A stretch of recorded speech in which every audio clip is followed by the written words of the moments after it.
Hi friends, வணக்கம். Welcome to trending சமையல். இன்னைக்கு வீடியோவில் யூஸ்ஃபுல்லான டிப்ஸ் ஷேர் பண்ணியிருக்கேன். வீடியோ வந்து ஸ்கிப் பண்ணாமல் பாருங்கள். எப்பவும் சொல்கிற மாதிரி நம்ம சேனல் இப்போ நீங்கள் முதல் முறையாக வாட்ச் பண்ணுறீங்க அப்படின்னா சேனலை மறக்காமல் சப்ஸ்கிரைப் பண்ணிக்கோங்க. கூட இருக்கிற பெல் ஐக்கானையும் ப்ரெஸ் பண்ணிங்கன்னா ரெகுலர் அப்டேட் எல்லாம் மிஸ் பண்ணாமல் பார்க்க முடியும். இப்போ வாங்க நம்ம வீடியோக்குள்ளே போகலாம். இப்போ நம்ம ஃபஸ்ட்டு டிப் என்ன அப்படின்னு பார்க்கலாம். இந்த டிப்பு வந்து பார்த்திங்க அப்படின்னா உங்களுக்கு ரொம்பவே மணி சேவிங்காகவும் அதே சமயத்தில் டைம் சேவிங்காகவும் இருக்கும். என்ன அப்படின்னு பார்த்தீங்கன்னா, இப்போ பாத்திரம் கழுவுறதுக்காக நான் 5 ரூபா விம் சோப்பு வந்து எடுத்திருக்கேன். இந்த சோப்பை வந்து நம்ம டைரெக்டாக அப்படியே வந்து தண்ணியில் சேர்த்து கழுவணும் அப்படின்னா நமக்கு ஈஸியாக வந்து இந்த சோப்பு வந்து 2 நாளில் கரைஞ்சி போயிடும். அதுக்காக நம்ம என்ன பண்ணலாம் அப்படின்னு பார்த்தீங்கன்னா, இந்த மாதிரி ஒரு துருவுற பிளேட் வந்து யூஸ் பண்ணி இந்த மாதிரி கொஞ்சமாக துருவி எடுத்துக்கோங்க. இப்போ நான் எந்த அளவுக்கு துருவி இருக்கேன் அப்படிங்கிறது உங்களுக்கு பார்க்கும்போதே தெரியும் இல்லையா? அந்த சோப்போட ஒரு கால்வாசி பங்கு கூட நான் வந்து துருவலை. லைட்டாக அந்த முனையில் மட்டும் நான் துருவி எடுத்திருக்கேன். அதுக்கப்புறம் வந்து பார்த்திங்கன்னா, கொஞ்சமாக வந்து கை பொறுக்கிற சூடில் சுடுதண்ணி வந்து சேர்த்துருக்கேன். சுடுதண்ணி நம்ம ஏன் சேர்க்குறோம் அப்படின்னா, நுரை வந்து நமக்கு ரொம்ப அதிகமாக கிடைக்கும். ஸோ அதுக்காக இப்போ வந்து பார்த்திங்கன்னா, நம்ம ரெடி பண்ண லிக்விடை வந்து இந்த மாதிரி ஒரு ஸ்ப்ரே பாட்டிலில் வந்து சேர்த்துக்கலாம். இப்போ இந்த ஸ்ப்ரே பாட்டிலில் சேர்த்தோம் இல்லையா, இந்த லிக்விட் வந்து பார்த்திங்க அப்படின்னா எவ்வளோ பாத்திரம் நான் வந்து கிட்டத்தட்ட இன்றைக்கி ஒரு 2 கூட அளவுக்கு பாத்திரம் இருந்துச்சு. அந்த பாத்திரம் கழுவுறதுக்காக தான் நான் இன்றைக்கி இந்த லிக்விட் வந்து நான் யூஸ் பண்ணிக்க போகிறேன். இப்போ பார்த்தீங்கன்னா, பாத்திரம் எல்லாமே நான் வந்து சிங்கில் போட்டுட்டேன். சிங்க் வந்து ரொம்ப சின்னது அப்படிங்கிறதுனால கொஞ்சம் கொஞ்சமாக போட்டு தான் நான் வந்து வாஷ் பண்ணுறது. இப்போ பார்த்தீங்கன்னா, பாத்திரம் எல்லாமே வந்து போட்டுட்டோம் இல்லையா? அதுக்கப்புறமா வந்து இந்த மாதிரி நம்ம ரெடி பண்ணி எடுத்த லிக்விடை ஸ்ப்ரே பாட்டிலில் சேர்த்தோம்ல, இந்த மாதிரி வந்து ஸ்ப்ரே பண்ணி கொடுத்துடுங்க. இந்த மாதிரி செய்கிறதுனால நம்ம அடிக்கடி சோப்பில் கை வச்சு தொட்டு தொட்டு தேய்க்கணும் அப்படின்னும் அவசியம் கிடையாது. அந்த மாதிரி நம்ம செய்யும்போது சீக்கிரமாக நமக்கு சோப்பு வந்து கரைஞ்சி போயிடும். இந்த மாதிரி வந்து பண்ணிட்டீங்க அப்படின்னா நமக்கு வந்து டைம் வந்து ரொம்ப ரொம்ப மிச்சமாயிடும். அப்படியே நீங்கள் வந்து ஒரு பாத்திரமாக எடுத்து அப்படியே ஃபுல்லாகவே வந்து தேய்ச்சிடலாம். இந்த மாதிரி செய்கிறதுனால உங்களுக்கு ரொம்ப ஈஸியாக வந்து வேலையும் வந்து முடிஞ்சிடும். அதே சமயத்தில் நம்மளோட சோப்பும் வந்து கரைஞ்சி போகவே போகாது. ஒரு தடவை நம்ம வந்து இந்த லிக்விடை ரெடி பண்ணி வச்சுட்டோம் அப்படின்னா, அதாவது கொஞ்சமாக சோப்பு நான் துருவினேன் இல்லையா, அதே அளவுக்கு துருவி நம்ம வந்து ரெடி பண்ணி வச்சுட்டோம் அப்படின்னா 2, 3 வாட்டி வந்து பாத்திரம் கழுவுறதுக்கு அந்த லிக்விடே நம்ம வந்து யூஸ் பண்ணிக்க முடியும்.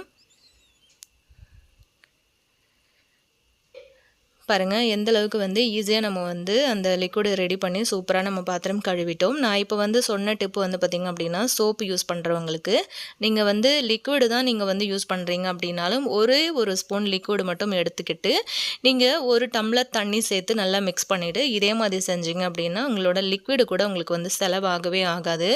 ஒரு ஸ்பூன் லிக்விடில் கூட தண்ணி சேர்த்து மிக்ஸ் பண்ணும்போது, அதாவது சுடுதண்ணி வந்து சேர்த்து மிக்ஸ் பண்ணும்போது உங்களுக்கு நல்லா நுரைச்சி வரும்.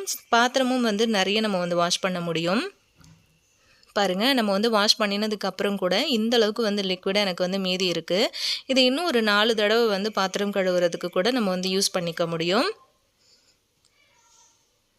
கண்டிப்பாக இந்த ஐடியா உங்களுக்கு ரொம்பவே பிடிச்சிருக்கும்னு நினைக்கிறேன். நீங்களும் வந்து ட்ரை பண்ணி பாருங்கள். இப்போ நம்ம செகண்ட் டிப் என்ன அப்படின்னு பார்க்கலாம். நம்ம சமைக்கும் போது பார்த்திங்கன்னா, சில சமயங்களில் பூண்டு வந்து உரிக்கிறதுக்கு மறந்துட்டோம் அப்படின்னும் போது அது வந்து பூண்டு உரிக்கணும் அப்படின்னா டைம் ஆகுமே அப்படின்னு கூட சில சமயங்களில் அதை ரெசிப்பியில் கூட நம்ம வந்து சேர்க்காம கூட விட்டுருவோம் இல்லையா? ஸோ அதுக்காக நம்ம என்ன பண்ணலாம் அப்படின்னா, ரொம்ப ரொம்ப ஈஸியாக இந்த மாதிரி மெத்தட் நீங்கள் யூஸ் பண்ணிங்கன்னா பூண்டு ஈஸியாக உரிச்சிடலாம். அந்த பூண்டோட பின் பக்கத்தில் வந்து பார்த்திங்கன்னா கத்தி வச்சு நடுவில் வந்து கட் பண்ணிக்கோங்க. இப்போ நான் கட் பண்ணுற மாதிரி ஃபுல்லாக வந்து கட் பண்ணிடக்கூடாது. இந்த மாதிரி வந்து கட் பண்ணிவிட்டு நீங்கள் பின்பக்கமாக திருப்பி அந்த தோலை வந்து எடுத்தீங்க அப்படின்னா உங்களுக்கு ரொம்ப ரொம்ப ஈஸியாக உங்களுக்கு வந்துடும். பாருங்கள் எவ்வளோ ஈஸியாக வந்து எடுக்க முடியுது அப்படின்னு சொல்லிட்டு. இந்த மாதிரி செய்யும்போது சமைக்கிற டைம்லேயே நம்ம வந்து பூண்டு உரிச்சிடலாம். அது மட்டும் இல்லாமல் ரொம்ப ரொம்ப குயிக்காக நிறைய பூண்டு வந்து உரிக்க முடியும் இந்த மாதிரி ஒரு ஐடியா யூஸ் பண்ணிங்க அப்படின்னா. இந்த மாதிரி டெக்னிக்கில் நீங்கள் வந்து நிறைய சின்ன சின்ன பூண்டு கூட ஈஸியாக வந்து உரிச்சிட முடியும். இதுக்காக நம்ம வந்து தண்ணியிலலாம் ஊற வச்சு ரொம்ப நேரம் டைம் எடுத்து அதுக்கப்புறம் வந்து உரிக்கணும் அப்படின்லாம் அவசியம் கிடையாது. ரொம்ப குயிக்காகவே முடிச்சிடும் உங்களுக்கு வேலை. ஸோ கண்டிப்பாக இந்த ஐடியா யூஸ்ஃபுல்லாக இருக்கும்னு நினைக்கிறேன். ட்ரை பண்ணி பாருங்கள். இப்போ நம்ம ரொம்ப ரொம்ப சூப்பரான ஒரு சீக்ரெட்டான ஒரு மசாலா ரெசிபி எப்படி அரைக்கிறதுன்னு பார்க்கலாம். இது வந்து பார்த்திங்கன்னா நீங்கள் சிக்கன், மட்டன், நான்வெஜ்ஜுக்கும் நீங்கள் வந்து யூஸ் பண்ணிக்க முடியும். அதே மாதிரி வெஜ்ஜுக்கும் வந்து யூஸ் பண்ணிக்கலாம். எப்போவுமே நீங்கள் வந்து இஞ்சி பூண்டு பேஸ்ட்டு அரைக்கிறீங்க அப்படின்னும் போது நீங்கள் எடுக்கிற இஞ்சியோட அளவு ஒரு பங்கு அப்படின்னா அதோட பூண்டு வந்து பார்த்திங்கன்னா பாதி பங்கு தான் இருக்கணும். அப்போ தான் நல்ல வாசமாக உங்களுக்கு கமகமன்னு நல்ல டேஸ்டியாக இருக்கும். இப்போ அந்த மசாலா வந்து எப்படி அரைக்கிறது, அதை யூஸ் பண்ணி ஒரு உருளைக்கிழங்கு காரக்குழம்பு ரெசிபி எப்படி பண்ணுறதுன்னு பார்க்கலாம்.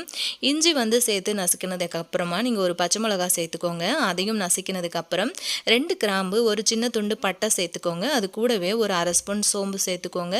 அது கூடவே ஒரு 1/4 ஸ்பூன் வந்து மிளகு சேர்த்துக்கோங்க. சேர்த்துட்டு நல்லா வந்து நைஸாக ஒன்றும் பாதியமாக தட்டிடுங்க.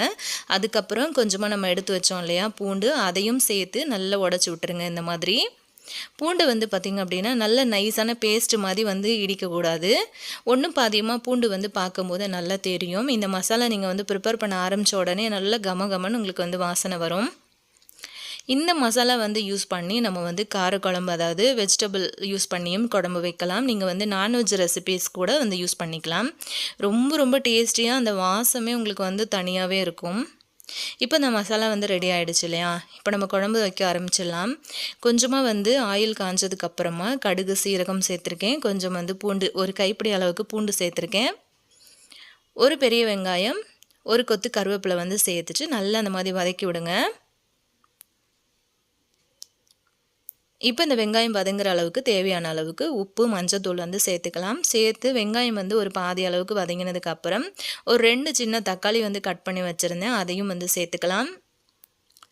இப்போ நான் எடுத்திருக்க மசாலா 2 ஸ்பூன் தனியாத்தூள், 1 ஸ்பூன் குழம்பு மசாலாத்தூள், 1/2 ஸ்பூன் அளவுக்கு தனி மிளகாத்தூள் வந்து சேர்த்துருக்கேன். காஷ்மீரி மிளகாத்தூள் இருந்துச்சு அப்படின்னாலும் சேர்த்துக்கோங்க. குழம்பு வந்து நல்ல கலர் கொடுக்கும். நல்லா இந்த மாதிரி கலந்து கொடுத்ததுக்கப்புறமா நம்ம கட் பண்ணி எடுத்து வச்சுருக்கிற உருளைக்கிழங்கு வந்து இந்த மாதிரி சேர்த்துடலாம். இந்த மாதிரி செய்யும்போது உங்களோட குழம்பு வந்து பார்த்திங்க அப்படின்னா நான்வெஜ் குழம்பை விட அவ்வளோ டேஸ்டியாக இருக்கும், நல்ல வாசமாக. இந்த மாதிரி ஒரு மூடி போட்டு மூடியே ஒரு 5லேருந்து 10 நிமிஷத்துக்கு அப்படியே சிம்லேயே வச்சிடலாம். உருளைக்கிழங்கு பாதி அளவுக்கு வந்து வெந்து வந்திருக்கும் இல்லையா? அந்த டைமில் நம்ம எடுத்து வச்சுருக்கிற இந்த சீக்ரெட்டான மசாலா வந்து சேர்த்துக்கலாம்.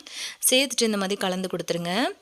காரம் வந்து பார்த்துக்கோங்க. சோம்பு தவிர நம்ம சேர்த்த எல்லா பொருட்களுமே வந்து கொஞ்சம் காரம் அதிகமாக இருக்கும் இல்லையா? அதனால் நீங்கள் குழம்புக்கு வந்து மசாலா சேர்க்கும்போது காரம் கொஞ்சம் உங்களுக்கு தேவையான அளவுக்கு சேர்த்துக்கோங்க.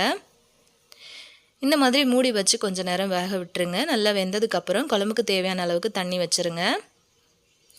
இந்த மாதிரி ஒரு தடவை நீங்கள் வந்து காரக்குழம்பு வந்து செஞ்சு பாருங்கள். ரொம்ப ரொம்ப டேஸ்ட்டாக இருக்கும். அதோட வாசமே வந்து வேறு லெவலில் இருக்கும். நான்வெஜ் குழம்பா இல்லை வெஜிடபிள் குழம்பா அப்படின்னு சந்தேகம் வர்ற அளவுக்கு அவ்வளோ சூப்பராக இருக்குங்க. கொஞ்சம் நேரம் மூடி போட்டு கொதிக்க வச்சுருங்க. உருளைக்கிழங்கு ஓரளவுக்கு நல்லா வெந்து வந்துடும். பாருங்கள், சூப்பராக வெந்துடுச்சு. இப்போ நல்லா ஃப்ரெஷ்ஷான கொத்தமல்லி இலைகளை தூவிட்டு நம்ம வந்து ஸ்டவ் ஆஃப் பண்ணிவிட்டு குழம்பு இறக்கிடலாம். அந்த நான் சொன்ன ஒரே ஒரு மசாலா மட்டும் ரெடி பண்ணிங்க அப்படின்னா இந்த மாதிரி நீங்கள் வெஜிடபிள் காரக்குழம்பு வைக்கிறதுக்கும் யூஸ் பண்ணிக்க முடியும். அதே மாதிரி நான்வெஜ் குழம்புக்கும் வந்து யூஸ் பண்ணிக்கலாம். குழம்பு வந்து பார்த்திங்க அப்படின்னா நல்லா கலர் கொடுத்து ரொம்ப சூப்பராக வந்திருக்கு. செம்ம டேஸ்ட்டாகவும் இருந்தது. ரொம்பவே டிஃப்ரெண்ட்டாக இருக்கும் உங்களுக்கு டேஸ்ட்டு. புதுசாக ஏதாவது ஒரு டேஸ்டியாக நீங்கள் வந்து ட்ரை பண்ணணும் அப்படின்னு நினச்சிங்கன்னா கண்டிப்பாக வந்து இதை செஞ்சு பாருங்கள். ஆல்ரெடி நம்ம சேனலில் நிறைய டிப்ஸ் வீடியோஸ் நம்ம வந்து போஸ்ட் பண்ணியிருக்கோம். டைம் இருந்தது அப்படின்னா சேனல் பிளேலிஸ்ட்டில் இருக்குது, செக் பண்ணுங்கள். நாளைக்கும் ஒரு இன்ட்ரெஸ்டிங்கான நல்ல பதிவில் நான் உங்களை திரும்ப மீட் பண்ணுறேன் ஃப்ரெண்ட்ஸ். தேங்க்யூ.